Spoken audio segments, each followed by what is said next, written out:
आज के इस वीडियो में हम देखने वाले हैं कक्षा 11वीं वार्षिक परीक्षा 2023-2024 का प्रश्न पत्र। और यह प्रश्न पत्र है पशुपालन पशुपालन, दुग्ध व्यवसाय, मुर्गी पालन एवं मत्स्य पालन। और हमने एक वीडियो और इसमें बनाए हुए हैं और उसमें विकल्प के बारे में पूरा समझाया गया है और कुछ प्रश्न भी समझाए गए हैं। बाकी के जो प्रश्न बचे हुए थे वो हम इस वीडियो में हल करने वाले हैं। हम एक एक प्रश्न को बहुत अच्छे से समझने वाले हैं पेपर की दृष्टि से, ताकि यदि यहाँ से प्रश्न यदि पेपर में आता है तो आपको पूरी तरह से बन जाए। तो नमस्कार दोस्तों, आपके अपने YouTube channel PAT with Sachin में एक बार फिर से स्वागत है। यदि आप मेरे चैनल में नए हो तो आप मेरे चैनल को सब्सक्राइब कर लीजिए, क्योंकि मैं आपको नए नए अपडेट देते रहता हूं और मैं सारे पेपर आपको अवेलेबल कराने वाला हूं। और PAT की तैयारी, CPAT की तैयारी भी हम करने वाले हैं। तो चलिए अब हम स्टार्ट करते हैं आगे। तो बाकी के प्रश्न हमने हल कर लिए हैं। यदि आपने मेरा पहला वीडियो नहीं देखे हैं इस प्रश्न पत्र 2023 का, तो आपको मैं इस वीडियो में लिंक दे दूंगा, आप वहाँ जाके देख लेना, तो आपको बिल्कुल निश्चित समझ में आएगा। और हमारे प्रश्न बचे थे, अब हम वहाँ से हल करने वाले हैं। तो हमारा प्रश्न क्या बचा था, 10 से बचे हुए थे कि दुग्ध सहकारी संघ के कोई दो उद्देश्य लिखिए कि दुग्ध सहकारी संघ क्या कार्य करता है। तो दुग्ध सहकारी संघ के उद्देश्य है कि दुग्ध उत्पादन बढ़ाने के लिए पशुपालक हेतु प्रशिक्षण व्यवस्था करना। फिर क्या है, पशुपालक को अधिक दूध देने वाले पशुओं को उपलब्ध कराना।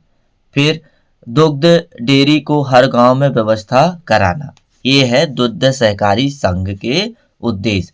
और ये दुग्ध सहकारी संघ जो है जिला में होता है।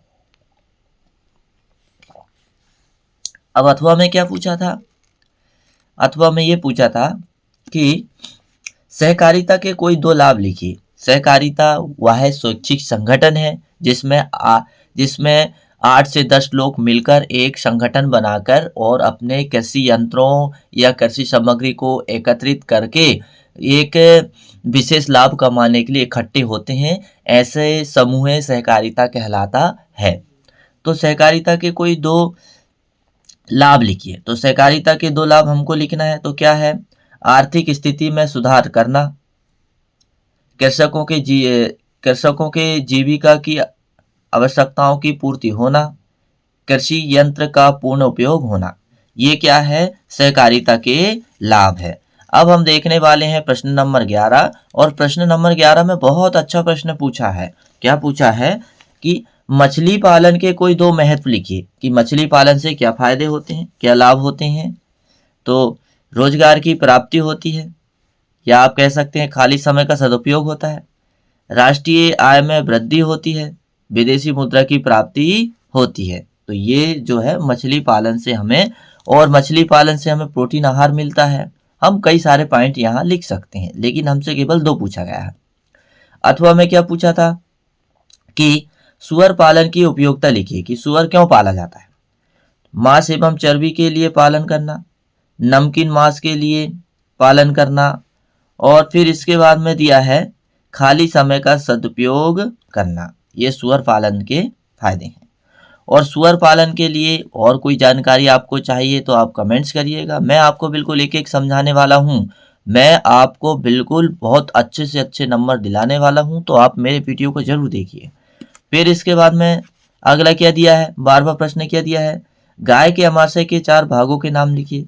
तो गाय के अमाशय के जो 4 भाग हैं वो हम यहाँ पर देख सकते हैं। रुमेन है, रेटिकुलम है, ओमेजम है, एबोमेजम है। फिर तो बहुत सारे जो है गाय के भाग के नाम होते हैं। फिर अब हम देखने वाले हैं अथवा में क्या दिया था। अथवा में हम क्या पूछा था कि गाय के प्रमुख 8 संस्थानों के नाम लिखिए। 8 संस्थान कौन कौन से होते हैं, पाचन संस्थान, श्वसन संस्थान, जनन तंत्र, कंकाल तंत्र, उत्सर्जन तंत्र, पेशीय तंत्र, तंत्रिका तंत्र, रक्त परिसंचरण तंत्र। तो ये जो सारे तंत्र होते हैं जो शरीर में पाए जाते हैं, बिल्कुल आपको इसमें कोई भी डिफिकल्ट नहीं लगेगा, बिल्कुल आसानी से आपको याद होने वाली चीजें हैं ये। बिल्कुल आपको थोड़ा सा समझना पड़ेगा कि ये तंत्र मतलब इस शरीर में पाए जाने वाले पूरे अंगों के भागों के नाम या क्रियाओं के नाम है। 8 संस्थानों के नाम हमने देखे। अब हम देखने वाले हैं प्रश्न 13 में क्या दिया है, भारत में पशुओं की हीन दशा के 3 कारण लिखिए। कि भारत में पशुओं की दशा क्यों नहीं सुधर पा रही है, उसका कारण क्या है, ये हमें बताना है। तो पहला कारण क्या है, चारागाह की कमी होना। दूसरा, पशुपालक का कम पढ़ा लिखा होना। तीसरा, कृषक की आर्थिक स्थिति का खराब होना। चौथा, पशुपालन के लिए प्रशिक्षण की कमी होना। तो ये सब जनरल कारण है और इन्हीं कारण से जो है हमारे भारत में जो है पशुओं की दशा सुधर नहीं पा रही है। फिर इसके बाद में क्या दिया है अथवा में, भारत में पशु चारे की कमी के कोई 3 कारण लिखिए। कि भारत में पशु चारे की कमी आती है जिससे पशु जो है उत्पादन नहीं मिल पाता है और बहुत सारे पशु तो चारे की कमी के कारण उनकी मृत्यु भी हो जाती है, कुपोषित हो जाते हैं बहुत सारे पशु। कारण क्या है, तो पहला जो है चारागाह की कमी का होना। दूसरा क्या है, दूध न देने वाले पशुओं का पालन करना।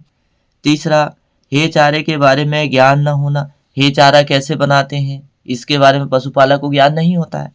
साइलेज चारे के बनाने की विधि का ज्ञान न होना, क्योंकि साइलेज चारा भी बहुत अच्छा चारा होता है। ये सब चारे जो है या ये सब जानकारी किसान को नहीं पता होती है, इसलिए हमारे यहाँ जो भारत में जो है चारे की कमी की समस्या है। अब हम देखते हैं अगला प्रश्न जो है 14वां। तो 14वां प्रश्न में हम देखने वाले हैं, नर पशुओं को बधियकरण के कोई 3 उद्देश्य या महत्व लिखिए। बधियकरण करना यानी प्रजनन विहीन करना। तो दोस्तों आपको मेरा वीडियो कैसा लगता है, यदि आपको अच्छा लगता हो या फिर आपको ये लगता हो कि इस वीडियो में आपके काम का कंटेंट है, तो बिल्कुल आप मेरे चैनल को सब्सक्राइब कर लीजिए और मेरे वीडियो को अपने दोस्तों को शेयर कर दीजिए ताकि उनको भी फ़ायदा मिले और वो भी अच्छे नंबर ले सकें। और यदि आपको बहुत अच्छा लगता है तो आप एक लाइक तो ज़रूर कर दीजिए। फिर इसके बाद में क्या दिया हुआ है कि तो प्रजनन विहीन करना बधियकरण कहलाता है जो बड्डीजो कास्टेटर के द्वारा किया जाता है। तो ऐसे तो बहुत सारी विधि है, लेकिन प्रजनन विहीन करने की या बधियकरण करने की बड्डीजो कास्टेटर सबसे अच्छी विधि है और वह एक वैज्ञानिक विधि भी है। अब पहला क्या है, प्रजनन संबंधित बीमारियों को रोकना। दूसरा, पशुओं को मोटा करने तथा उनके गोश्त की गुणवत्ता बढ़ाने के लिए। प्रजनन शक्ति को अन्य उपयोगी कार्य जैसे मांस या ऊन उत्पादन को बढ़ाना। तो ये सारे फायदे हैं बधियकरण करने से। अथवा में क्या प्रश्न दिया था कि सींग रोधन के कोई 3 लाभ लिखिए। सींग रोधन मतलब पशुओं को सींग विहीन करना। क्या रहता है, कभी कभी पशु जो है बहुत हैवी होता है या शक्तिशाली होता है तो वो दूसरे पशु को अपने सींग से मारता है और हमें उसे काबू करने में दिक्कत होती है, या फिर उसकी सुंदरता खराब हो जाती है बड़े सींग के कारण। तो इसलिए हम उसकी सींग विहीन कर देते हैं तो उसकी सुंदरता बढ़ जाती है और उसको आसानी से काबू में किया जा सकता है। तो इससे भैया क्या लाभ है, पशुओं को काबू में करना। दूसरा, पशु फार्म में एक स्थान पर अधिक से अधिक पशुओं को रखना या बांधना। सींग रोधन किए पशुओं में काम लेना आसान होता है। तो ये सारी चीज़ें जो है या ये सारी क्रियाएं आसानी से हो जाती है। बेकार या पुराने सींग के कारण पशुओं की सुंदरता खराब हो जाती है, उसे सुधारना। फिर इसके बाद में 15 में क्या दिया है, भदावरी भैंस की कोई 2 विशेषताएं एवं उत्पत्ति स्थान लिखिए। तो भदावरी भैंस यदि हम देखते हैं तो यह एक भैंसों में ऐसी भैंस है जिसके दूध में वसा की मात्रा सर्वाधिक होती है और इसका उत्पत्ति स्थान जो है आगरा का भदावर क्षेत्र। तो चलिए हम देखते हैं। तो सबसे पहले तो हम उत्पत्ति स्थान देखते हैं भदावरी भैंस का, आगरा का भदावर क्षेत्र। और इसकी विशेषता क्या है, रंग तांबे जैसा, शरीर मध्यम आकार का, वसा 13%, ये सबसे अच्छी विशेषता है। और सभी भैंसों में सबसे ज़्यादा वसा इसी के दूध में पाई जाती है और इसके सींग हाशिया के आकार के भी होते हैं, दराती आकार। फिर इसके बाद में अथवा में क्या पूछा है कि मुर्रा नस्ल की भैंस का मूल स्थान, सींगों का आकार एवं उत्पादन क्षमता लिखिए। तो मुर्रा नस्ल के बारे में पूछा है। तो मुर्रा नस्ल का मूल स्थान जो है मोंटेगोमरी मुर्रा नस्ल का उत्पत्ति स्थान दिल्ली एवं दक्षिण पंजाब। सींग जलेबी के आकार के, उत्पादन क्षमता 2200 लीटर दूध प्रति ब्यात, और भी बहुत सारी इसकी विशेषता है। लेकिन हमें अभी जितना पूछा है हमें उतना ही लिखना है, क्योंकि पेपर की दृष्टि से ही हम क्वेश्चन पेपर को सॉल्व कर रहे हैं। तो हमें किसी भी प्रकार से जो है ज़्यादा से ज़्यादा प्रश्नों को कम समय में हल करना है। तो इस बात का हमें विशेष ध्यान रखना है। फिर क्या पूछा है कि दुग्ध निर्जमीकरण के कोई 3 लाभ लिखिए। दुग्ध निर्जमीकरण का मतलब ये होता है कि स्टेलाइजेशन, मतलब दूध से गंदगी को साफ करना या हानिकारक जीवाणु को नष्ट करना वैज्ञानिक विधि के माध्यम से। तो निर्जमीकरण का मतलब क्या होता है?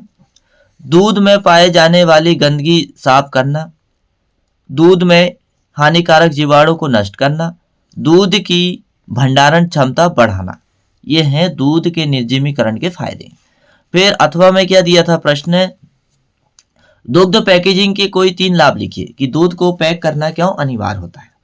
दूध की मिलावट पर रोक लगाना, क्योंकि दूध खुला रहता है या खुले में बेचते हैं तो बहुत सारे बेचने वाले उसमें तरह तरह की चीज़ें मिला देते हैं, जिससे लाभ के लिए मिला देते हैं। तो दूध की मिलावट पर रोक लगाना, दूध में वसा की मात्रा का निर्धारण करना, दूध में हानिकारक जीवाणु को नष्ट करना आदि, ये सारे क्या है दूध पैकेजिंग के लाभ हैं। फिर इसके बाद में डेयरी प्रबंधक के कार्य लिखिए, प्रश्न क्रमांक 17 और 17 प्रश्न क्रमांक देखते हैं हम क्या दिया था। देखो, डेयरी प्रबंधक मतलब आप मैनेजर कहिए। डेयरी में जहाँ पर फार्मिंग होती है वहाँ मैनेजर होता है, जिसे डेयरी प्रबंधक के नाम से जाना जाता है। तो डेयरी प्रबंधक के 4 कार्य लिखिए। तो वो मैनेजर क्या क्या कार्य करता है? Right any 4 function of a dairy manager. तो वो क्या क्या करता है? डेयरी फार्म पर सभी कार्यों को समय समय पर संचालन करना, कि भैया कितने समय गाय लगाना है, चारा डालना है, ये सारे काम देखने का उसका काम होता है। डेयरी फार्म पर आय व्यय पत्रक तैयार करना, कि कितनी लागत हो रही, कितना आय हो रहा, कितना खर्चा हो रहा, ये सब उसी का कार्य होता है। डेयरी फार्म पर पशुओं के लिए आहार की पूर्ण व्यवस्था करना, पशुपालन में उचित व्यवस्था जैसे पानी, बिजली, हरा चारा आदि पशुशाला में, ये सारी व्यवस्था करना डेयरी मैनेजर का कार्य होता है।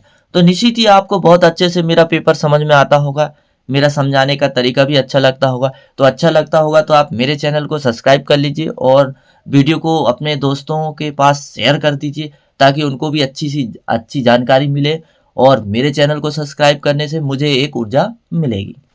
फिर इसके बाद अथवा में क्या दिया है, दूध दोहते समय कौन कौन सी सावधानी रखनी चाहिए।